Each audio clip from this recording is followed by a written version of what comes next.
در موردش فکر نکرده باشین، هرچند که بسیار اگه استعداد چیزی نباشه هیچ به درد بخور نباشه. استعدادی من فقط همی خوردن پختن. خوردن خوب شد کردوش من مزه دارم پختن میکنم، من خوردنم خوش دارم. اما میخورین خودتان جان خودم میکنین؟ خودم پختن میکنم، خودم میخورم. من بسیار چی رو مثلا خوب میپزین؟ همه چیز رو خوب پخته میکنم. به به. یک روز باید من بیایم غذای دست شبنم بخورم باید. چون من از دست من خورده بودی یادت رفت؟ خوب.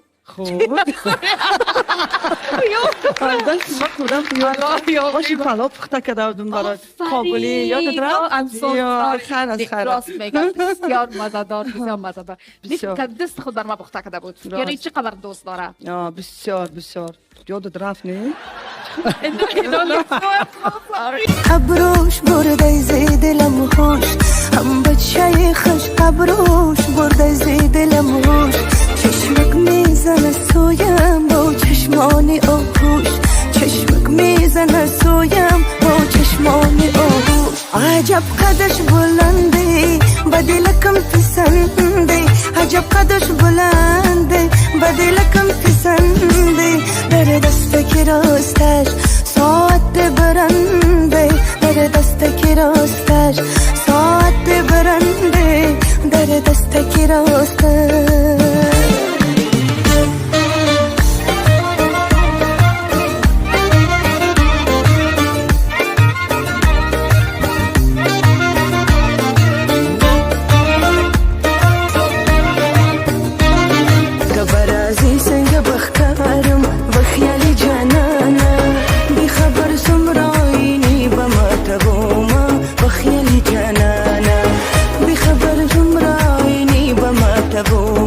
بخیالی جانانه بخیالی جانانه ز بخیالی جانانه بخیالی جانانه ز بخیالی جانانه.